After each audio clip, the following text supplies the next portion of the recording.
today we will talk about other applications of the transistors, because so far we have discussed how to use the transistor for temperature compensation, how to use the transistor to drive the load, etc. we have discussed. Today we will look into the linear power supply and see how to use the transistors in series and parallel to push the power and then to push the voltage requirement. Similarly, we also discussed about how to use the MOSFET today instead of transistor in different applications like linear power supply and so on. So first let us take how to use the transistors in parallel. So transistors in parallel.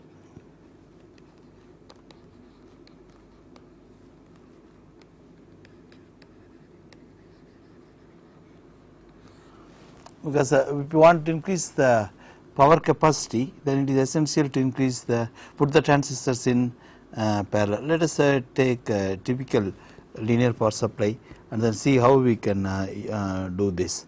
So in a typical linear power supply we have the transformer and then the rectified voltage of the transformer. We have taken this. So we have rectified voltage of the transformer is coming here, and that actually we want to regulate. So this we already discussed. So we get unregulated DC here, and then to regulate this we have then put a error amplifier, and we had given the feedback, and this is connected to reference voltage. And then we have connected this output to this, and then we invariably connect the output on capacitor to avoid oscillations. So this is coming as a V output. This is a typical voltage regulator that is used in regulating the linear voltage, in regulating the DC voltage. So the unregulated DC voltage, whatever is here, that under DC voltage whatever is here, that appears as a regulated voltage at this point. Now that is regulated against the reference voltage. For example, the reference voltage is 5, then we know this also has to be 5, and for example if this voltage resistance are equal, for example it is 10k and 10k per port, then if this is 5 volt, then we know this has to come to 5 volt. If this point goes more than 5, then automatically output comes down, and then that is followed here, then this output comes down, and then this output also comes down. If this voltage goes down, and if this also goes down below 5 volt, then this voltage goes up and output also goes up. That is how it is regulating. This we are already discussed in our earlier class. Now our focus here is how to select this transistor, how to use them in parallel. For example, if I want to use for high power, for example if I want output load here, so suppose in this case if it is 10 volt here, and if I put 1 ohm resistance, then I need to have 10 ampere current flowing through this. Now the 10 ampere current have to go through this transistor. Then power dissipation on this transistor would be that I output into voltage drop across the transistor. So if this is output, if the input is say 15 volt, if the output is 10 volt, then you have 5 volt across this, and 10 ampere current flowing will create a 50 watts watts dissipation. So this will be 10 ampere and 5 volt drop, that will give you 50 watts dissipation. And we have already seen earlier that kind of power dissipation will take the junction temperature to very high value, because junction temperature determines the life of the transistor, and reliability of the instrument again depends very much on power supply, and particularly the life of this transistor decides eventually the life of the equipment. So one have to make sure that the temperature of the junction temperature of this is normally not going more than 80-90 degree to get long life. In that case, even putting a heat sink will not be enough, because that will demand very high heat sink, or even the high heat sink also many times not enough, because the if 50 watts is dissipated, for example, if we take 3055 for 3055 transistor, for 3055 transistor,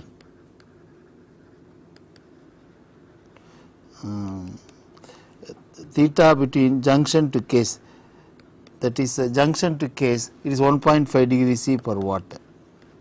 That is 1.5 degree reference temperature required between junction and case to dissipate 1 watt of heat. That is, from junction, if the heat come to the case, this is the case and this is junction, if 1 watt heat have to come out, then the difference required is 1.5 degree. So, if 50 watt dissipation, then we need 75 degree difference in temperature between junction and case. If the case itself at 50 degree,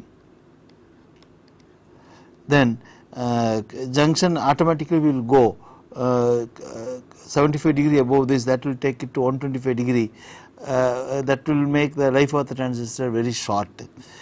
So, in many cases it is not possible, even with the heat sink it is not possible to achieve required junction temperature. If you see here, we have taken the case of the transistor as 50 degree C. To keep the case of the transistor 50 degree, we have to have a bigger heat sink, because normally ambient itself goes many times more than 50 degree. For example, if the industrial grade equipment, the ambient itself to be considered as 85 degree. 85 degree C. So, it is very much essential to have transistors in parallel in terms of heat dissipation also, rather than current flowing through that. So, how to connect the transistors in series in parallel to reduce the heat dissipation as well as to share the current. Now, we can do that by connecting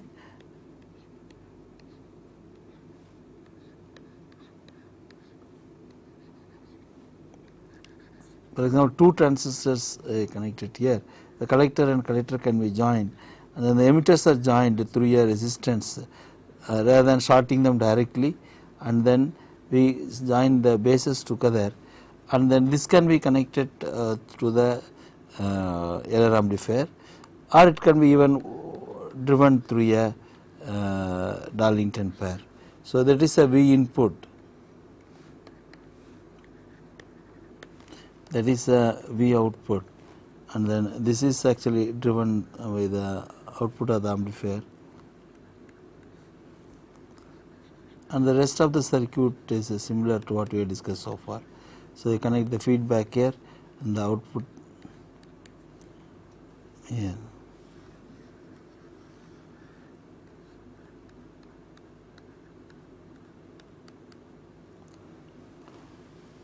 So, here we have connected the two transistors T1 and T2 in parallel, and only thing is we have put two resistors equal values R and R in the emitter circuit to balance the current. These two resistors are actually to make the currents in T1 and T2. So, this current must be equal to this current. To make them equal only, these two resistors are added. So, this is essential point that one have to understand in connecting the transistors. Without these two resistors, then current sharing will not be assured. This is because if I connect them, for example, if I connect them directly in parallel without having the emitter resistance, then you have this arrangement.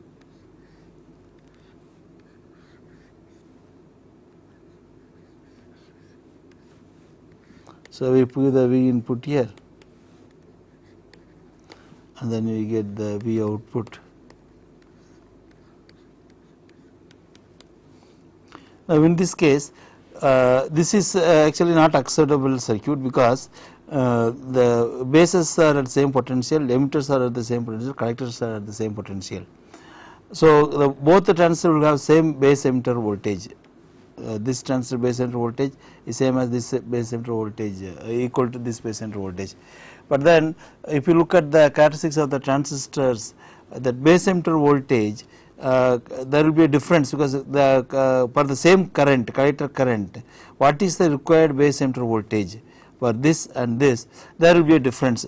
That difference goes up to a maximum of 50 millivolt. So for the same current, for the same IC, for the same IC collector current, VBE requirement is different.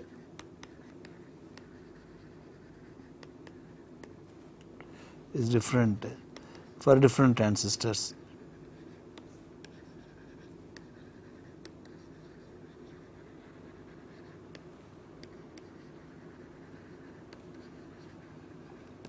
This difference is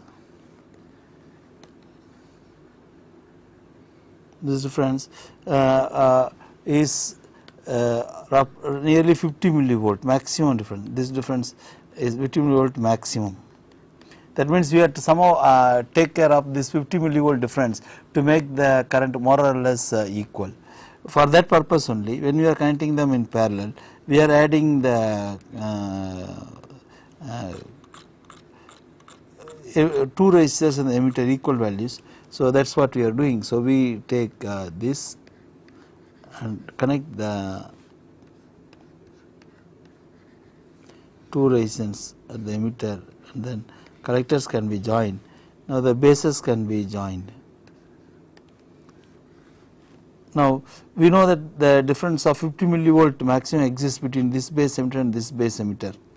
So if I add these two resistors, now the voltage at this point and at this point are same. That means VBE 1 plus R, I will call this as R, this is also R, I call this as X1, this voltage X2, X1 must be equal to VBE 2, this is transistor 2, this is 1, plus X2. So if the difference between VBE1 and VBE2 are 50 millivolt, if VBE1 and VBE2 are differ by 50 millivolt,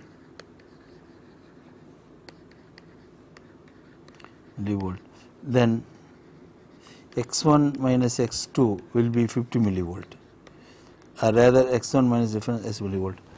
So the if the resistance are, if X R1 R is equal to 1 ohm, then delta I, current difference between them, current difference, because current of X1, then I can write that R into I1 plus R into I2 has to be 50 difference between R 50 millivolt. That will make, since R is equal to in this case 1, then I1 and I2 has to differ only by 50 millivolt. I1 minus I2 difference will be only 50 milliamps. So the current can be current difference is maintained within 50 milliampere. That is good enough. If I increase the resistance of R, then even the current difference can be, for example, if I put R is equal to 2 ohms, then the difference will become 25 milliamps. So one can select R such that the acceptable difference is maintained, but the 50 milliampere difference in 1 ampere current is more than enough for the normal applications. So any number of transistors can be connected in series by adding the required emitter resistance to each transistor. Now let us see how to connect the transistors in series. So we have seen so far how to connect them in parallel to share the current. Now let us see how to connect the transistors in series to boost the voltage. So transistors in series.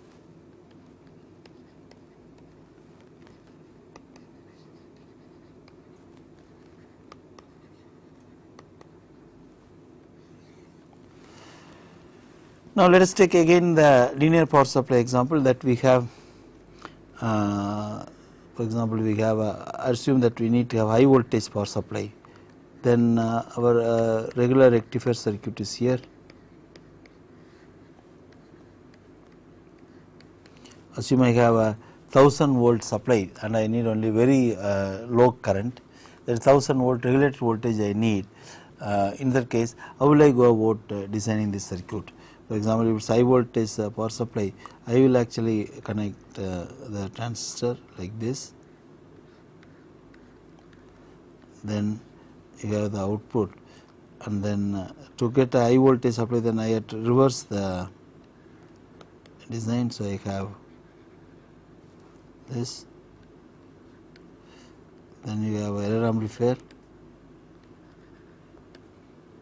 Of course, to limit the current, I put the to make sure that the loop is stable. So I put on empty resistance here. I will explain about this little later.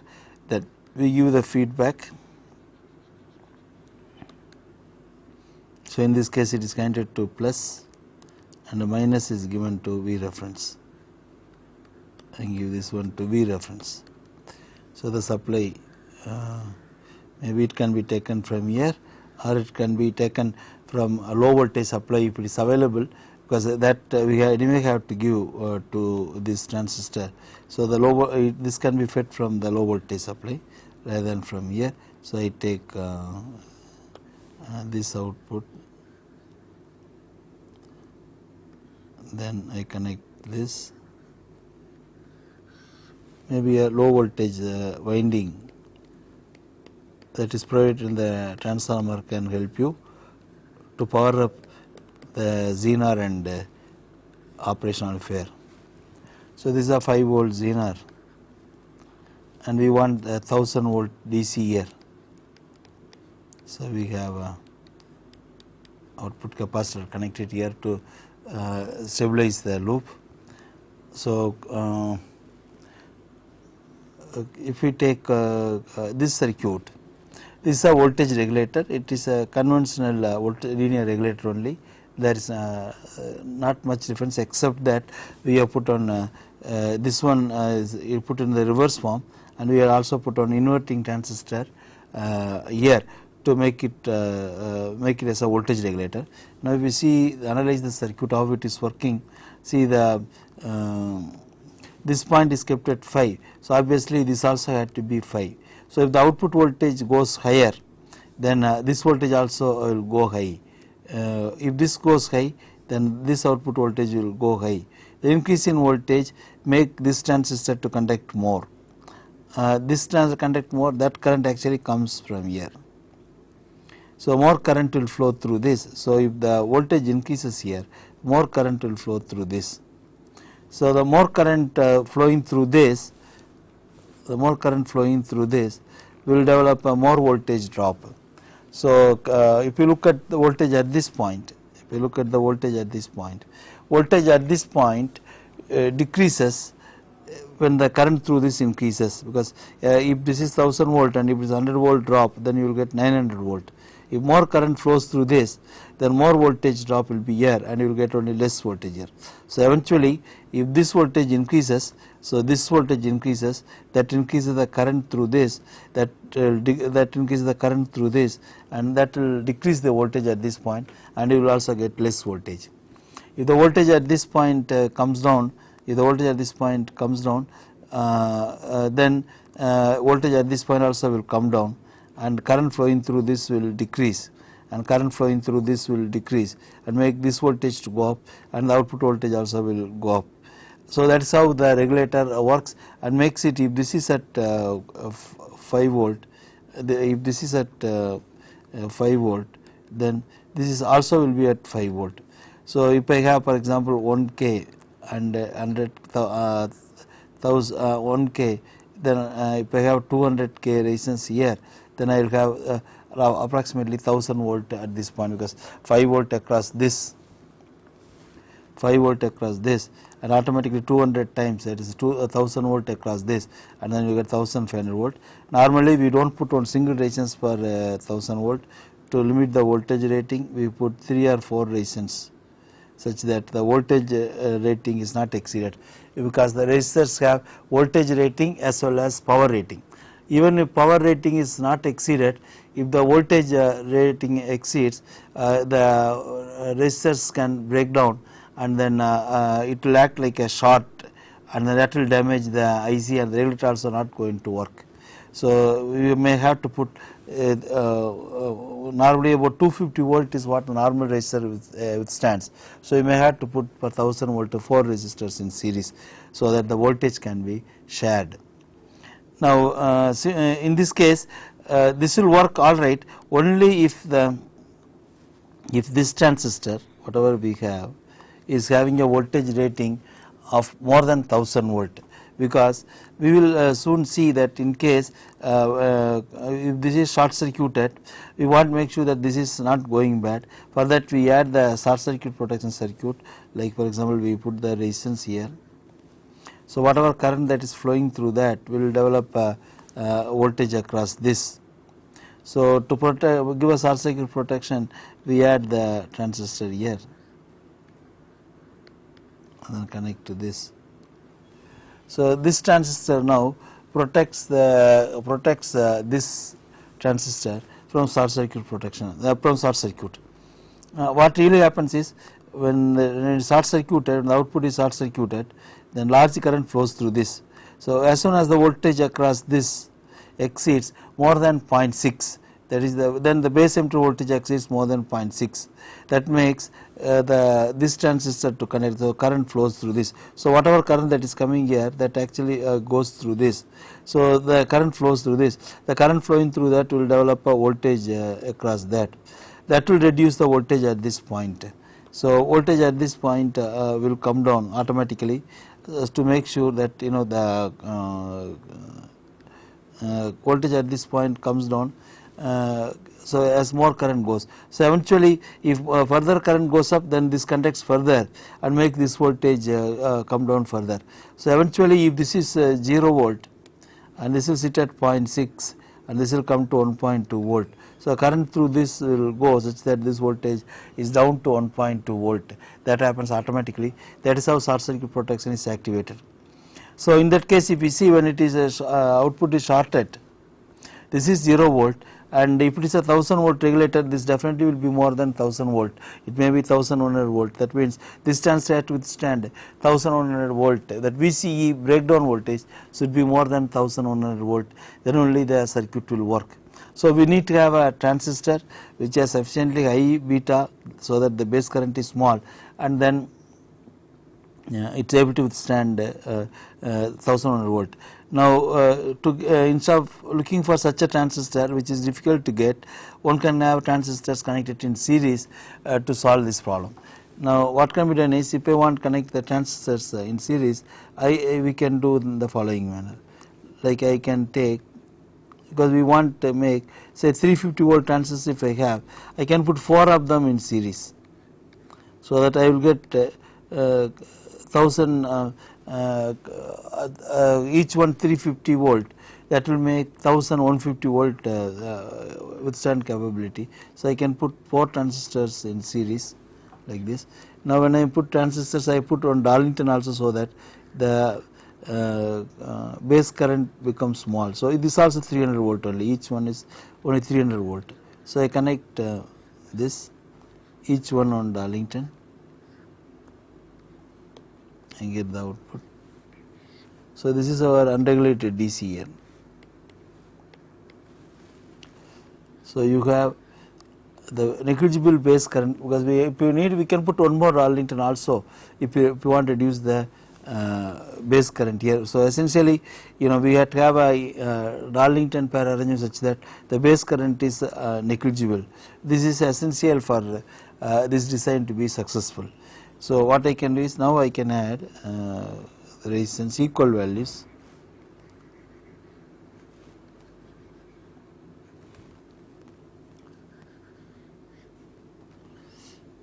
Then for example in this case our regulator transistor can be this. If necessary, this also can be made parallel. Right now I will not look into it, because this is only low power, 1000 volt low power transistors are available. It is not a problem. So this can be connected to the error amplifier.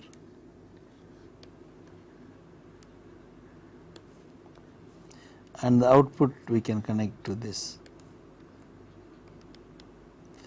and the minus voltage is connected to V reference.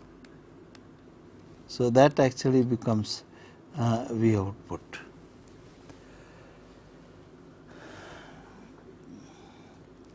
Now if you see the working of this, we have connected the transistors in series to make sure that they share the voltage here.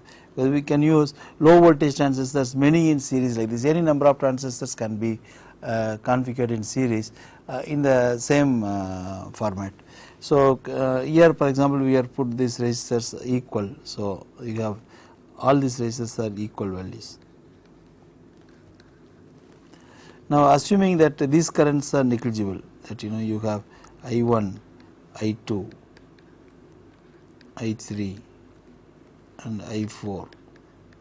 So if I1, 2, I4 are negligible, this is very important, negligible compared to I, is the current that is flowing here, that is the current that is flowing this and the current that is flowing here, they will compare to I. Compared to this current, these I1, I2, I3, I4 are negligible. That is a must for this design to be successful. So if that is the case, then we know that the current flowing here current flowing voltage across this and voltage across this, voltage across this and voltage across this will be equal, because are equal and same current is flowing, because I1, I2, I3 are negligible. So voltage across this all four resistors will be equal, and voltage across this nothing but the base emitter voltage of this transistor, that is collector emitter voltage of this transistor, because base emitter voltage only 0.6. So neglecting that, the voltage across this is nothing but voltage across this transistor. So that means the voltage across each transistor is identical. So the total voltage 1000 volt, even if it is there, it is shared by the 4 transistors. So voltage across any transistor will not go beyond 300 volt or 350 volt. So we can use many transistors in series so that the voltage is shared. So in this case, if the output voltage goes high and then this voltage goes high, then this voltage goes high, this conducts more. When this conducts more, then more current flows through this. When more current flows through this, voltage across this increases, across each transistor increases, so that output voltage decreases. So this way the regulator, the transistors can be connected in series. This is very important when we are dealing with high voltage like this. Any number of transistors can be connected in series, and then one can develop a very high voltage power supply. Of course, even the transistor can be connected in series as well as parallel. Even this transistor also can be connected in series in the same manner here if required. But normally for low power you get high voltage transistors available easily. For example, BU208 gives you 1000 volt rating, so one can use this. So we had seen how to connect the transistor in series and parallel. So we connect the transistor in series to boost the voltage. So connect the transistors in series to boost the voltage handling capacity.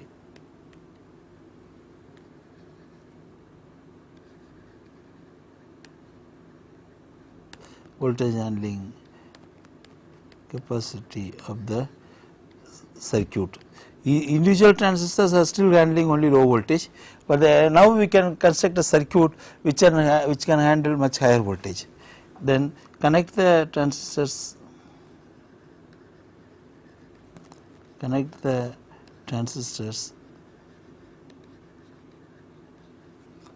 in parallel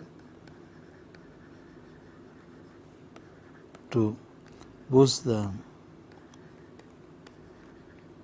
current handling capacity of the transistors.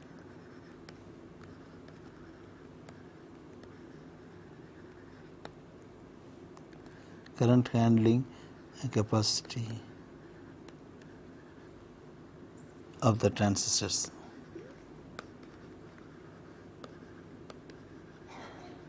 Or it can also be that is, we can also say connect the transistors in series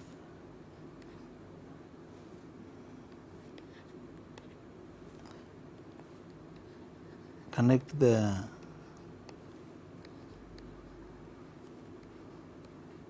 transistors in series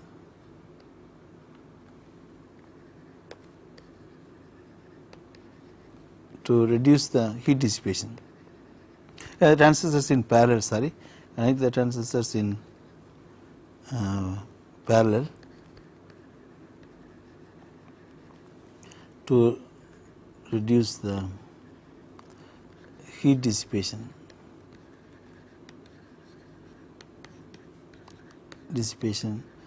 in one single transistor.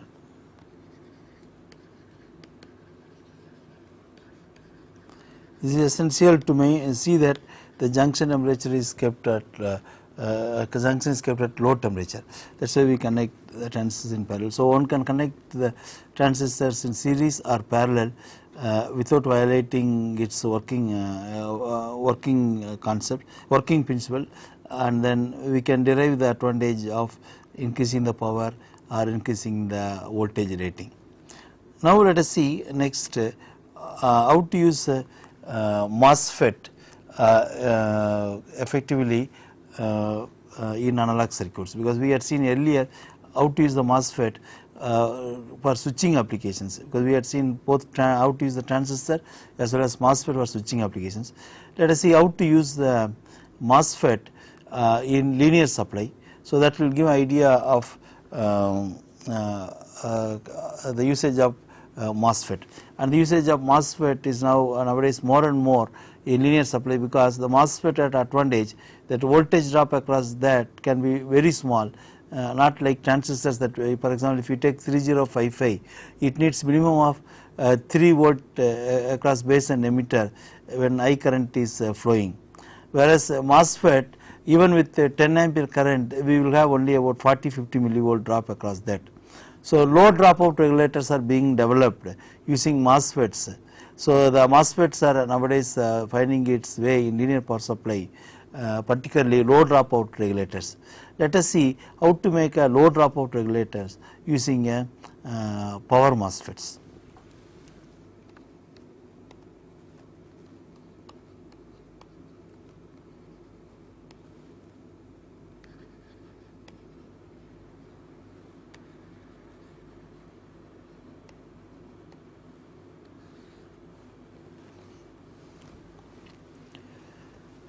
So, in this case what you do is we will have our conventional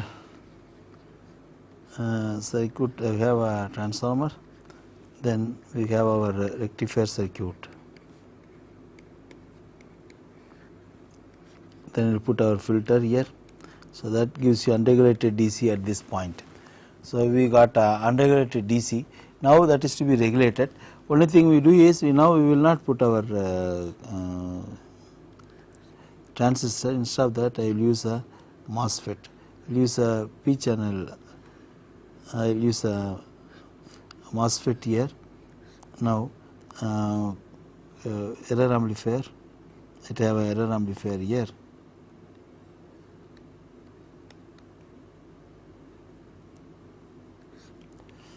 The output is there. The same concept can be used. What we have done in the linear regulator is the output, and then we have a capacitor here. That part remains same, and then we have error amplifier plus and minus. So, this can be given to the feedback, and we have a. So, we had used here the Zener diode of 5 volt. Assume it is a 5 volt Zener, and we have biased the Zener using this resistor. So, whatever voltage is here, that drives the current through this, and we have to keep the resistance such that the enough current is flowing through the Zener. This we had discussed earlier. So eventually you get 5 volt here, and you have a output at this point. So part of the output is now compared. Assume that we have here both resistors are 10K, similar to what we have discussed. So voltage across this 5 volt, and then voltage across this also will be voltage across 5 volt, then voltage across this also will be 5 volt. So you will get 10 volt at the output. So to get that, we have complete the circuit. So what I do is, this is N channel MOSFET, so I connect this to this. Now that completes the regulator part. Now what is happening is, suppose if the output voltage goes high, then this voltage goes high. If this goes high, then this voltage comes down, and that will make this voltage come down. But then there is one difference between the transistor and the MOSFET. In the case of transistor, the voltage difference between this and this terminal, that in this case in transistor it was base and this was emitter. Here in this MOSFET it is a gate and this is a source, and in transistor we need only 0.6 volt difference for this to conduct, whereas in this MOSFET we need almost about 10 volt difference in power MOSFET. For the transistor to conduct MOSFET to conduct heavily, we need about 10 volt difference between gate and source. So we have the gate here and then the source. So that means if I want, for example, 10 volt here, then if this is sitting output is sitting at 10 volt, then this has to go to 20 volt, then only you will get the 10 volt difference. Then only the transistor will get into a deep conduction mode. Otherwise it will not be conducting heavily, and then it will not be able to sustain a heavy load current. So you need large difference between gate and source. This is one of the drawback of the MOSFET, because if it is a transistor, one can switch on and off with 0.6 volt, whereas MOSFET needs extra gate and source voltage, which may not be available in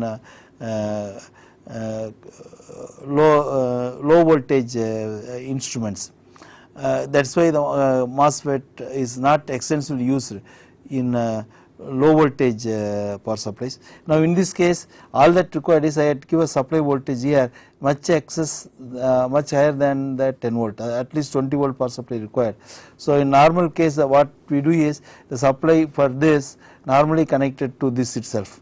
Normally we connect this fellow to the input itself, and that will not work in the case of MOSFET actually. So what can be done is that we can have another supply. One easiest thing would be, can have another winding which may be 20 volt or 25 volt higher voltage, that can be connected to this. So that this is 25 volt available, and that can easily give 20 volt here, and then a 20 volt here can easily give 10 volt, and this need not be more than to get 10 volt, all that needed is at this point even 10.5 volt is enough, because at low voltage you get MOSFETs with 5 milliohm channel resistance. For example, even if it is 10 ampere current, 5 milliohm 10 milliohm resistance will need 10 milliohm into 10 ampere will give only 100 millivolt drop. So up to 100 millivolt down the MOSFET can work. This is the basic principle behind the low dropout regulators. So only thing is that you need additional supply to boost this thing, and even this supply can be achieved in very many different ways. Of course, if you have a transistor based supply, this is more convenient way of obtaining the high voltage supply that is required for the for this error amplifier. This is actually gives very low dropout, and the advantage with the MOSFET is that extra voltage that was lost in the transistor is no more there, and one can easily work very close voltages. Particularly this is well suited for regulating the battery voltages, because here you will have a ripple, and then the mains voltage change also will be high, and the advantage that you gain is not very much. But if you are operating a battery based equipment, or already regulated voltage supposed to be regulated further, then this kind of low dropout regulator is very much of use. So for example, if I have a battery, if I want to make battery voltage to be regulated, because battery voltage is not going to change much, in that case I can go for this low dropout regulator. Then this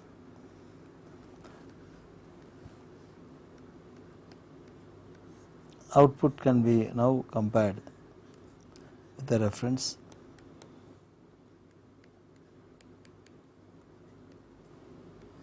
So you got V reference voltage, and the power for this can be given from here. Now only question comes that if what is the power supply voltage I have to give, because I need to give supply voltage much higher than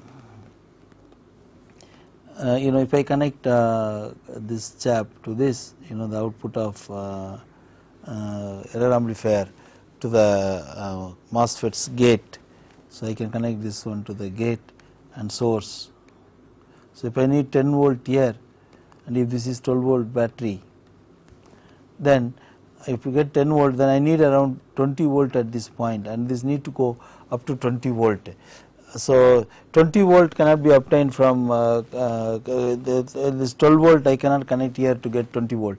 So there is no possibility of now operating unless I give this one 20 volt. Of course you can obtain 20 volt from this by using a small DC-DC converter, because or this voltage can be boosted in a simpler way. For example, simple booster circuit I can show you in this case. So I remove this. For example, I can do this in a simpler boost circuit, because only very low power is required. Now one possibility is we can also go for a small oscillator circuit and then produce, because this needs very small power only. So I can have a simple oscillator circuit, and which has AC oscillations, and that can have a transformer to boost the voltage to 20 volt, because we need only very small power, and that 20 volt can be given to this. So for example, a simple oscillator will do, because we need only a very small power to boost this. So this kind of low dropout regulators are popular. Now I can show you one of the oscillator circuit to go with this. For example, simple Hartley oscillator circuit will do for this purpose. So we already discussed about the Hartley oscillator circuit. So we can have,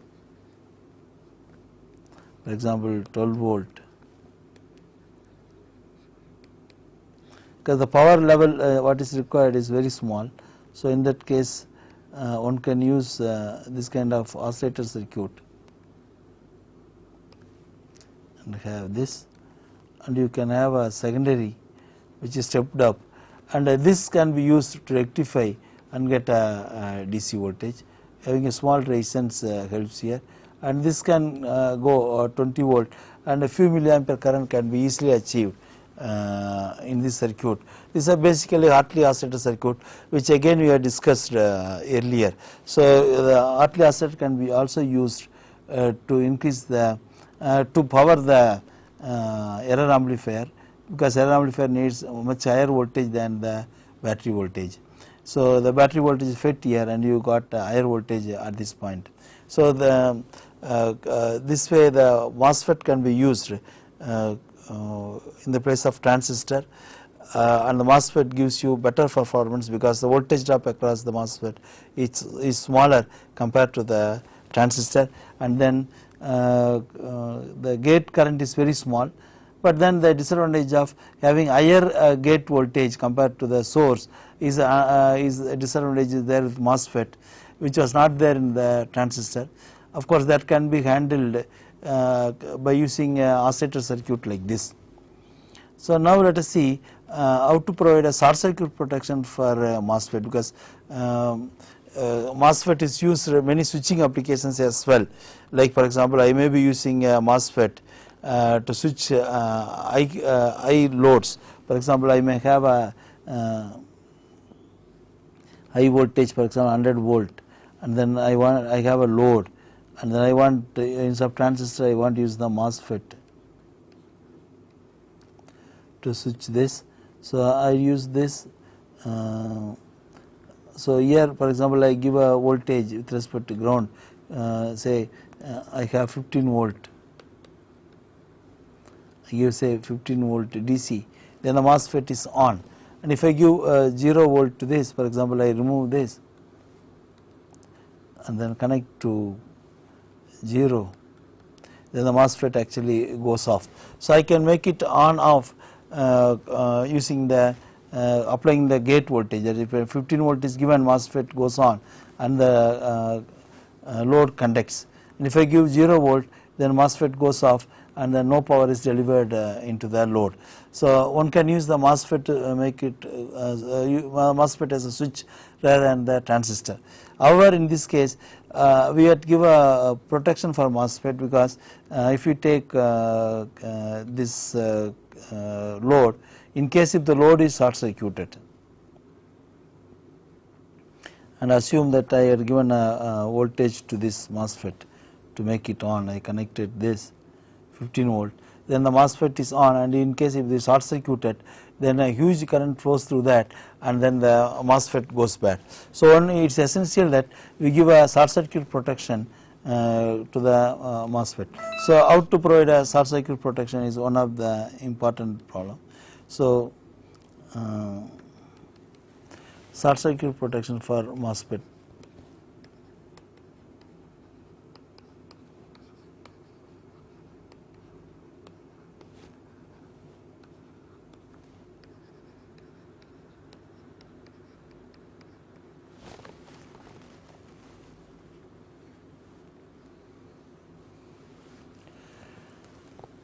Now in the case of transistor, we have done the short circuit protection very easily.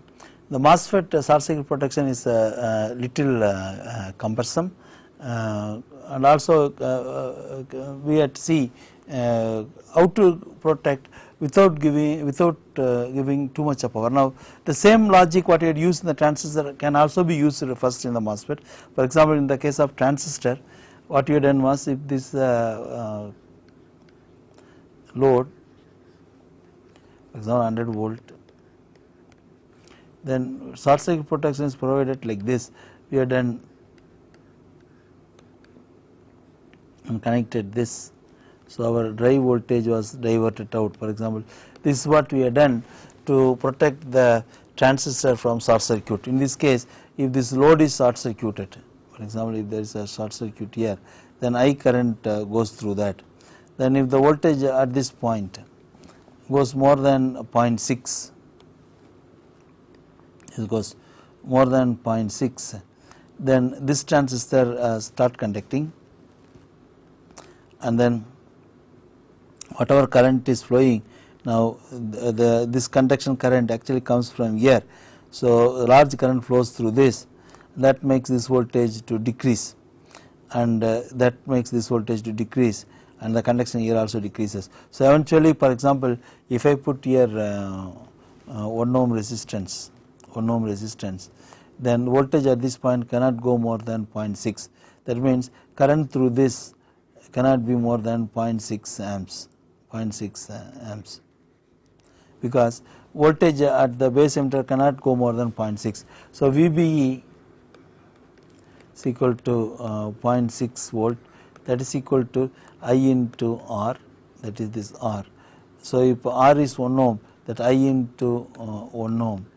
So 0.6 comes as 1 into I. So the current I comes as 0.6 amps. So in this case, even if short circuit, current will not go beyond 0.6 ampere. So short circuit current is limited to 0.6 ampere. Short circuit current is limited to 0.6 amps.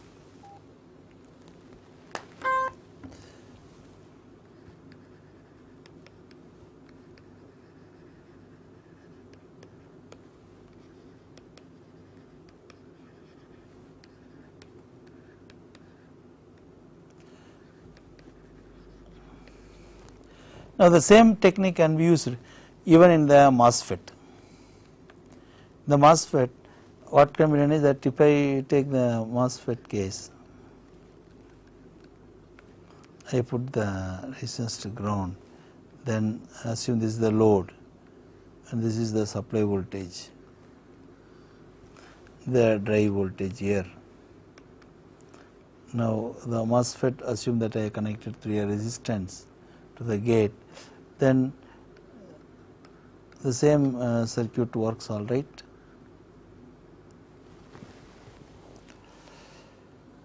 Now from the earlier discussion that we can quickly understand, suppose if I have 1 ohm here and this is the base emitter voltage cannot go more than 0.6. So if the current goes more than 0.6 amps, this voltage will go.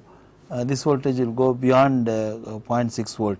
Once it goes beyond 0.6, the transistor will be start conducting, and this would be start conducting, and then this voltage will be decreasing. As this voltage decreases, the conduction also will decrease, and eventually the current will be limited such that this is sitting at 0.6, and then this will be sitting at a few volts such that 0.6 ampere current is flowing. The same technique can be used, but then in both cases that we have an issue that here that the heat dissipation in this case, if it is 100 volt and if it is a short circuit, 0.6 ampere going through that, then heat dissipation will be 100 volt into 0.6 amps. That will be 60 watts of power dissipation will be occurring, and this is true in transistor also. But then one can actually avoid the 60 watt power dissipation if we can shut down the transistor once we know that short circuit had occurred. Now that is also can be done in the MOSFET. Now one can think of the following type of circuit which used invariably in the switch mode power supplies. What can be done is that we can have a load for the MOSFET.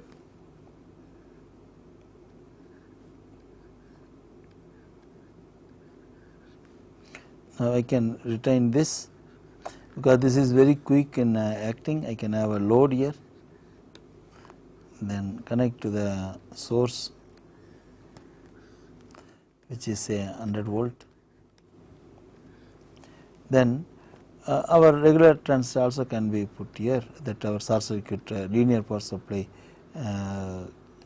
stub that we can connect here, and then I can connect the drive part of the voltage. Okay, this is connected here and that is connected to ground. So I can put the resistance, say this is R, this is the load, this is R sense. So this is the MOSFET which is supposed to be protected against the short circuit. In this case, if the short occurs, then current will go high in this. That will increase the voltage at this point. Then immediately this transistor will conduct, and then more current will flow through this, and that will make the voltage at this point reduce, and that will reduce the current. So eventually voltage at this point will be limited to 0.6 volt. So 0.6 divided by this resistance will be the current that will be flowing. Now we are trying to remove how to avoid the power dissipation in this, because if I put 1 ohm, then as we said, then current is 0.6 ampere only, can go not more than that. But then if this is short, the entire 100 volt is here. 100 volt and 0.6 ampere will give you 60 watt power dissipation, which is very high, and the MOSFET can go bad. To avoid this, one can sense the voltage at this point and then use that information to shut down the transistor. For example, when the MOSFET is fully on, for example, when this is transistor is not there,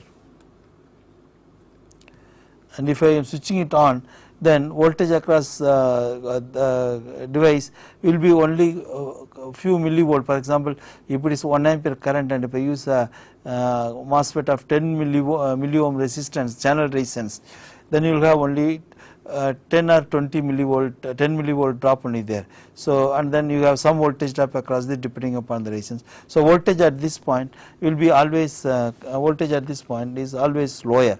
So if it goes more than 2 volt, that means that this MOSFET has been taken to linear region. So that means by sensing this voltage one can identify whether the MOSFET was taken to linear region by the short circuit protection or not.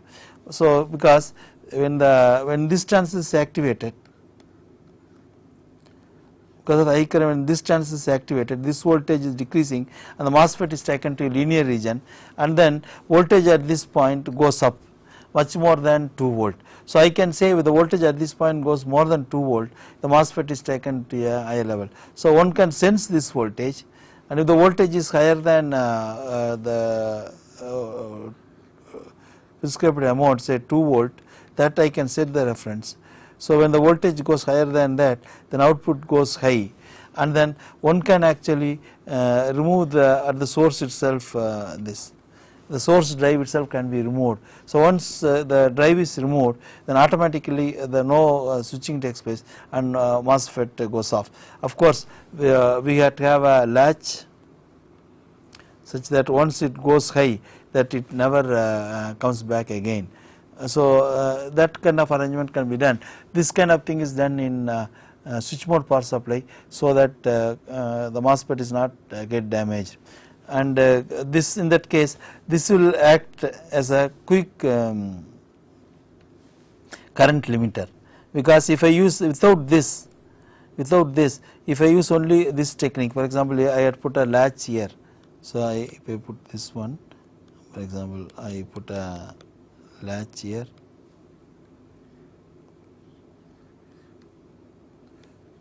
latch I put and give it to the shutdown terminal of this. Now if without this, for example if I not used the this arrangement and if I short, then this voltage will go high and it will latch and then it will pull down the supply. For example without this, if the short circuit occurs, this voltage goes high and then this goes high and latches and then permanently pulls down this voltage. But then this has its own slew rate, this has its own slew rate, and it takes time to shut down. By that time the current in this MOSFET would have been raised to much higher level and would have destroyed the MOSFET. So this arrangement helps you to limit the current during this time interval, that is delayed time, because when the when short circuit occurs, the voltage goes high, but then shutdown takes 1 or 2 microsecond. In 1 or 2 microsecond, the current would have been ramped up very high and would have damaged this. So if I have this plus this arrangement, and this arrangement actually limits the current during that 2 microsecond, such that current will not go anywhere more than 0.6, and current will not go more than 0.6 ampere.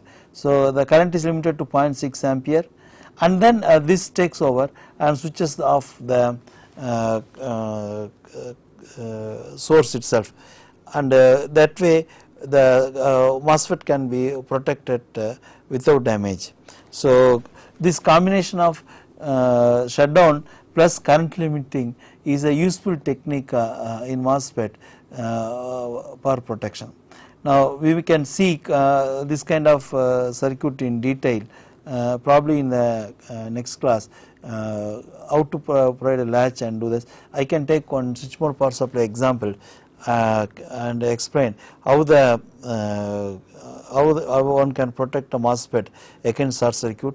There are many publications available in this topic. One can see that. One can see these applications in many published journals. So in this class we had seen how to use the transistors in parallel to boost the power, then how to use the transistor in series to boost the voltage. How to design these two circuits we had seen, and I also shown you how to use the MOSFET as a switch, and then how to use the MOSFET in the linear power supply in low dropout regulators, and also I had shown you how to protect a MOSFET from the short circuit protection. So we will see more about this in the next class. Thank you.